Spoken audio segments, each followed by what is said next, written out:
শুভ সকাল বন্ধুরা। সকালবেলা ঘুম থেকে উঠে বাসি জামা কাপড় বদলে চলে এসেছি রান্নাঘরে। চা বসিয়েছি, এখানে একটু দুধ চা খাবো, ভালো লাগছে না, মাথা ধরেছে। এখানে মিঠির দুধ জল দেবো।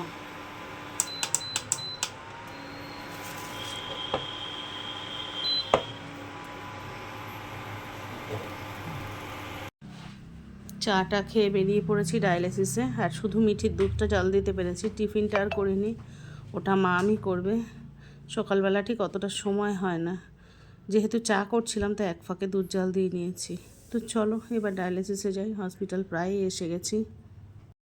বাপি সকালবেলা কাজ করছে, ল্যাপটপ নিয়ে বসে। আর বাপিকে দিয়েছি ব্রেকফাস্ট, কফি আর ব্রেড আর পিনাট বাটার। খেয়ে নাও নাকি? বাপি খাচ্ছে দেখো না বাচ্চাদের মতো, একটা পাউরুটি।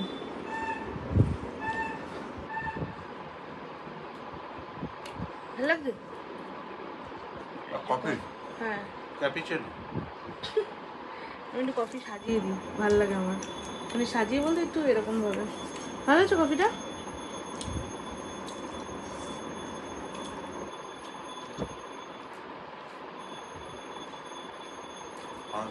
বুঝেছো?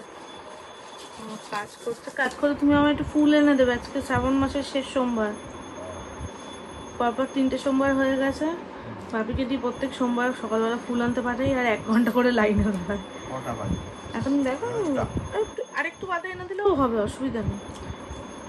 একটু ফুল এনে দেবো, ওই আগের দিন যেরকম করে আনলে না, ধুত্র ফুল ধুত্র ফল টল দিয়ে ওরম ভাবে এনে দেবে। আকন্দমালা অবশ্যই আনবে, বেলপাতা তো ছাদেই আছে। ফুল আনো বা না আনো, যদি লাইনে অসুবিধা হয়, ধুত্র ফুল ধুত্র ফল আর আকন্দমালা, এই 3টে জিনিস আনবেই। ফুল যদি না পাও তাহলে কিছু করার নেই, আনলে আনো, অল্প করে এনো, খুব বেশি এনো না, কারণ ছাদে খুব ফুল হচ্ছে তো। অল্প করে একটু এনো গাঁদা ফুল, ঠিক আছে? ঠিক আছে, খেয়ে নাও। তো বাপি তো খেয়ে দিয়ে বেরিয়ে গেছে, মাকে আনতে গেছে, মাকে আনার পরে যাবে অফিসে। এবার ওটা একটু এখনো শিওর নেই যাবে কিনা আজকে। বাপি বলছিল যে যাব, তারপরে ভাবনা চিন্তা করছিল, কাজ করছিল, যাই হোক। তো মোটামুটি আমার সমস্ত কাজই হয়ে গেছে, এখনও বেশ কিছু তাও বাকি রয়েছে, যেমন বাসন টাসন ধোয়া বাকি, বিছনাটা তুলবো, তারপরে পুজো দিতে যাবো। তো মা আসার মধ্যে এগুলো আমার করতে হবে, ছেড়ে পড়ে যাচ্ছিলো। যাই হোক, সেগুলো মা আসার মধ্যে আমার করতে হবে, চলো সেগুলো করব। আর অনেকেই দেখছি কমেন্টসে কালকে জিজ্ঞাসা করেছো যে আমাদের বাড়িতে যে পিসি কাজ করতে আসতো সে আসছে না কেন, বা কোনো কাজের লোক নেই কেন। তো যে পিসি কাজ করতো তার বেশ কিছু, মানে উনি তো অনেক বয়স্ক, তো ওনার বেশ কিছু রোগ ধরা পড়েছেন। তো আমি কারোর পার্সোনাল ব্যাপার সোশ্যাল মিডিয়াতে এইভাবে বলতে পারি না, তো আমি শুধু এটুকুই বলছি যে তার কিছু রোগ ধরা পড়েছে, সেই কারণে সে এখন সেরকম অ্যাক্টিভ নেই। আর সবথেকে বড় কথা, এই সিঁড়ি ভেঙে ওঠাটাও তার জন্য একটু কষ্টদায়ক হয়ে যাচ্ছিল, তো উনি পারছিলেন না করতে, সেই কারণেই ওনাকে এখন উনি রেস্টে আছেন। সেই জন্য এখন পিসিকে দিয়ে কিছু করানো হচ্ছে না, আমরা নিজেরাই করছি। তো এইটা হচ্ছে আসল ব্যাপার। আরেকটা জিনিস, এখন আমাদের বর্ষাকালে গাছগুলো তো দেখেইছো তোমরা কতটা সুন্দর হয়ে গেছে বর্ষাকালে, প্লাস গাছের কিছু পরিচর্যা করার পরে। তো অনেকেই সেখান থেকে জিজ্ঞাসা করেছো যে ড্রাগন গাছ কোথায় পাওয়া যায়। তো যেহেতু ড্রাগন আমাদের বেশ ভালো মতো এখন হচ্ছে গাছে, সেই কারণে ড্রাগন গাছ তোমরা যে কোনো নার্সারিতেই পাবে, যে কোনো নার্সারিতে গাছ যেখানে কিনতে যাচ্ছ যে কোনো নার্সারিতেই পাবে। আমাদেরটা পাটুলি থেকে কেনা, পাটুলি নার্সারি সম্পর্কে অনেকেই জানো তোমরা। তো আমাদেরটা পাটুলি থেকে কেনা, কিন্তু তোমরা যে কোনো নার্সারিতে কিন্তু ড্রাগন গাছটা পেয়ে যাবে। তো সেখান থেকে আমাদের কেনা ড্রাগন গাছ এবার আমাদের ভালো মতো ফল হচ্ছে, খুবই ভালো মতো। তো একটা ফল হচ্ছে, তো আরেকটা ফল পাকা ধরছে, এরকমভাবে হচ্ছে আর কি। তো ভীষণ ভালোভাবে হচ্ছে। আর মা প্রচুর আলাদা করে কেটে এখন ড্রাগনের সাইডে তোমার আলাদা করে গাছ বসিয়েছে, মানে ড্রাগনের ইয়েগুলো কেটে কেটে গাছ হয় না, মা সেরকম আবার বসিয়েছে। তো এখন প্রচুর ড্রাগন হচ্ছে, প্রচুর। ওই দিকেরগুলো পরের বছর ড্রাগন দেবে। এত মশা চারিদিকে, বর্ষাকালে এত মশা হয়ে যায়। জানলাটা আজকে খুলে খুব ভুল করেছি, এই পাশে কোনার জানলাটা। তারপরে আমি এখন হাতে কি নিয়ে বসে আছি দেখো, চারদিকে শুধু মশা দেখছে, ভীষণ মশা হচ্ছে, ভীষণ। মানে এই পাশের জানলাটা খুললেই মশা ঢোকে। তো বর্ষাকালে কিছু করারও নেই, মশাকে এখন এই নিয়ে বসে থাকা যায়। আর হ্যাঁ, ড্রাগন গাছ নিয়ে যেটা বলছিলাম, যে যদি কেউ ড্রাগন গাছ গাঙ্গুলি বাগানের আশেপাশে থাকো, যারা ড্রাগন গাছ চাইছো, তো আমরাই কাটিং করে দিয়ে দেবো, যদি চাও আমরা দিয়ে দেবো। কারণ আমাদের প্রচুর হয়েছে গাছ, তো আমরা এবার দিয়ে দেবো কাটিং করে। আমি ব্যাটটা নিয়ে না হাতে বসে রয়েছি মশা মারার জন্য। মুখের সামনে আসছে যাতে ব্যাট করতে না পারি, দেখলে অনেকক্ষণ ধরে বিরক্ত করছে মশাগুলো, সেই জন্য এদিক ওদিক চোখ যাচ্ছে শুধু। যাই হোক চলো, মশা মারতে থাকলে আমার আর কাজ করা হবে না, গিয়ে কাজগুলো করে নিয়ে গিয়ে তারপরে আবার আসি। তো এদিকে চলে এসেছি বাসন টাসন ধুতে, কারণ এইগুলো রয়ে গেছিলো সকালের জিনিস আর কি, ওই বোনের টিফিন, তারপর চা ঠা খাওয়া, এগুলো সব রয়ে গেছিলো, বাপির টিফিন এইসব রয়ে গেল, সেগুলোকেই মাজতে এসে গেছিলাম। আর এখন তো বাড়িতে কেউ নেই, বোনের আসারও দেরি আছে, বাপি মায়েরও অনেক দেরি, বুনুর পরেও ওরা আসে, তো অনেকটাই টাইম আছে। এদিকে এগুলো সেরে বিছানাটা তুলবো, বিছানাটা তোলা এখনও বাকি, তারপরে যাব হচ্ছে চান করে পুজো করতে। পুজো টুজো হয়ে গেলে আজকে সেরকম রান্নাবান্না করার কোনো প্ল্যানিং নেই, আজকে ইচ্ছা আছে আলু সিদ্ধ ভাত করে নেওয়ার, ডাল সিদ্ধ আলু সিদ্ধ ভাত। মাও বলছিল, আর মা তো এখন জানোই যে সোমবারগুলো মানছে, তো সেই কারণেই আর কি যে কোনো আমিষ কিছু হবে না, তো সেই কারণে ডাল সিদ্ধ ভাত হবে। আর জানো তো ভেবেছিলাম আজকে মনে হয় শ্রাবণ মাসের শেষ সোমবার, কারণ পরপর 4টে সোমবার এইভাবে করা হচ্ছে, তো তারপরে বাপিকে যেহেতু বলেছিলাম ফুল আনতে গিয়ে তখন বাপি বলছে যে, বাপি গিয়ে হয়তো বলেছে যে আজকে তো শ্রাবণ মাসের শেষ সোমবার, সেইভাবে ফুল টুল গুছিয়ে দিও, তো সেখানে বলেছে যে আজকে তো শেষ সোমবার না দাদা, আজকে এখনও একটা সোমবার বাকি আছে, কী সব বললো, বেশ 32 দিনে মাস নাকি 5টা সোমবার এই সব আর কি, মধ্যে কথা আরও একটা সোমবার আছে। তো বললাম ঠিক আছে। ওদিকে ঠাকুর ঘরের ফ্রিজে মা দুধ টুধও রেখে দিয়েছে ঠাকুরকে দেওয়ার জন্য, দেবও সেটা। আর পরের সোমবারটা হয়তো মা মন্দিরে গেলেও যেতে পারে, কারণ এই সোমবার মা ভেবেছিল শেষ সোমবার ডায়ালিসিস আছে, তাই যেতে হয়তো আর পারবে না, তো পরের সোমবারও অবশ্যই ডায়ালিসিস আছে, যদি পারে আগে থেকে গুছিয়ে কিছু রেখে যেতে, তো দেখা যাক কী হয়। তো দেখো কথা বলতে বলতে আমার অলমোস্ট সব হয়েই গেছে, তো এগুলো করে এখন ঝটপট চলে যেতে হবে মাঝের ঘরে, কারণ ওই ঘরটাতেই শোয়া হয়, ওই ঘরে সব এখন চড়িচিটি আছে, ওগুলো গোছাবো। বিছানা তোলা হয়ে গেছে, ওদিকে বাসন মাজাও হয়ে গেছে, এবার যাবো স্নান দান করে পুজো করতে। ওইটা দিয়ে রেখেছি কেন জানোই, যাতে রোদ না ঢোকে, ঘরটা একটু ঠান্ডা থাকে, জানো তো লাইট অফ করলে পুরো বুঝতে পারছো কিরকম পুরো রাত, সেই জন্যই ওটা দেওয়া থাকে, যাতে একটু রোদ কম ঢোকে, ঘরটা হালকা ঠান্ডা থাকে, মায়ের কষ্ট না হয়। চলো এবার যাই স্নান দান করি।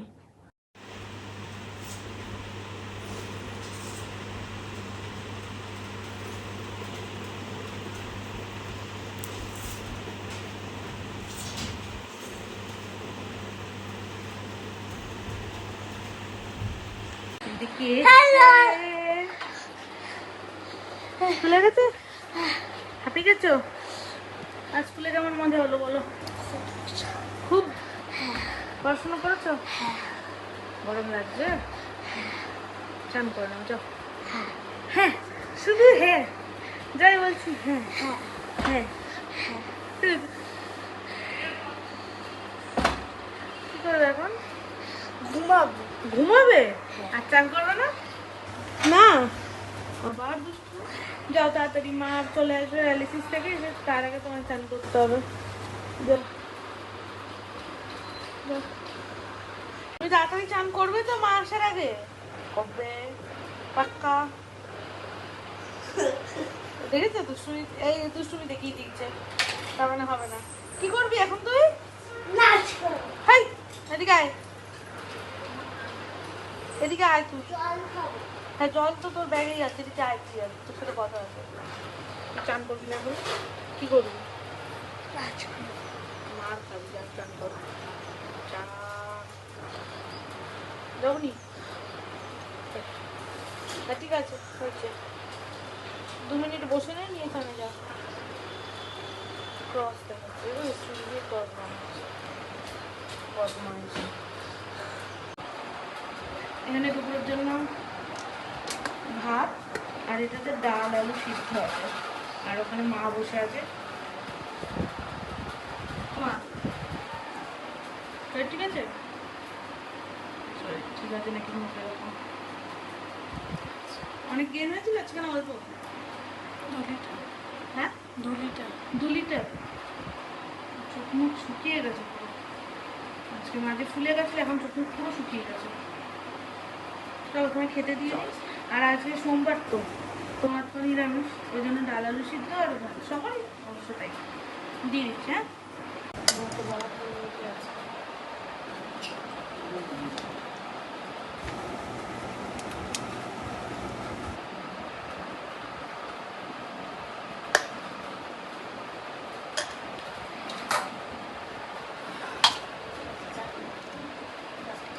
কি হলো?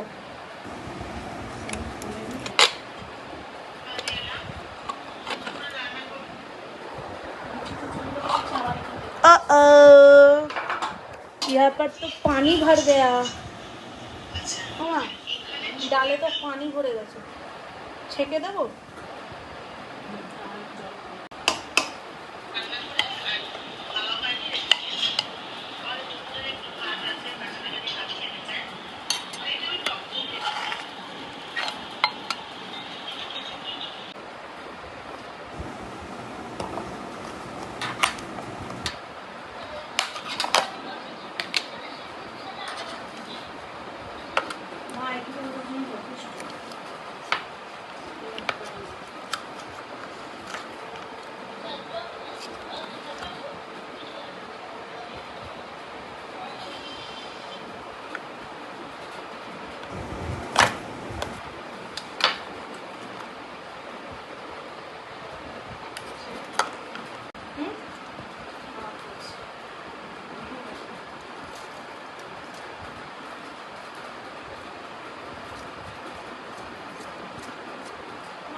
করে বাড়ি চলে এসেছি। বেল্ট খুলে ফেলা হয়ে গেছে, কিন্তু এখনও ড্রেসিং খুলিনি। ড্রেসিংটা তো 6 ঘন্টা বাদে খুলতে হয়। এসছি অনেকক্ষণ। মন মেজাজ খুব খারাপ। গত সোমবারে দেখেছি আমাদের এক কাকু খুব অসুস্থ ছিলেন, সে কাকু আর নেই। সেই থেকে একটুও ভালো লাগছে না। সেই গেছি, যাওয়ার সময় তোমাদের সামনে ক্যামেরাটা অন করেছিলাম। হসপিটালে গিয়ে যখন কাকুর কথা শুনেছি, সেই থেকে মন বড্ড খারাপ লাগছে। আর আজকে আমার নিজের শরীরটাও ভালো লাগছে না, খুব বুকে ব্যথা করছে, কেন জানি না ভালো লাগছে না। এখন এসব টেনশান করে বুকে ব্যথা করছে না সত্যি প্রেশার টেশারে জানি না কী হচ্ছে, মোদ্দা কথা খুব বুকে ব্যথা করছে, ভালো লাগছে না। আর তোমরা কি খেয়াল করে দেখেছো যাওয়ার আগে চোখ মুখের এখন কীরকম? ডায়ালিসিসের আগে চোখ মুখ থাকে আর ডায়ালিসিসের পরে কেউ বুঝবে যে ডায়ালিসিসের আগে ওই রকম ফোলা চোখ মুখ? যাই হোক, মাঝখানে ফোলাটা একেবারে কমে গেছিলো, আবার যে সে যা হয় হোক, আমার ভালো লাগে না। প্রতি মুহূর্তে এরকম পা মেপে চলতে আর ভালো লাগে না। কি কোনো কিছু একটা কাজ করতে গেলে পা মেপে চলতে হবে, বাধা। খেতে গেলে বাধা, শুতে গেলে বাধা, এত পা মেপে মেপে চলতে জীবনে আর ভালো লাগে না। কথা বলার মতো মন মানসিকতা নেই। হ্যাঁ, তার তো শেষ ঘন্টাটা খুব কষ্ট হয়। এখানে যারা ডায়ালিসিস বন্ধু আছে তারা জানে প্রচণ্ড কষ্ট হয়। কথা বলতে পারছি না, কথা জড়িয়ে যাচ্ছে, খুব কষ্ট হচ্ছে। চলো ব্লগটা এখানেই শেষ করি। সবাই যেখানে আছো ভালো থেকো, সুস্থ থেকো। আর যদি নতুন কোনো বন্ধু আমার চ্যানেল ভিজিট করে থাকো, চ্যানেলটা সাবস্ক্রাইব করে পাশে থেকো। ব্লগটা একটুও ভালো লেগে থাকলে লাইক কমেন্ট শেয়ারের পাশাপাশি একটা হাইপ করে দিও। দেখা হচ্ছে নেক্সট ব্লগে, ততক্ষণের জন্য সবাইকে শুভরাত্রি।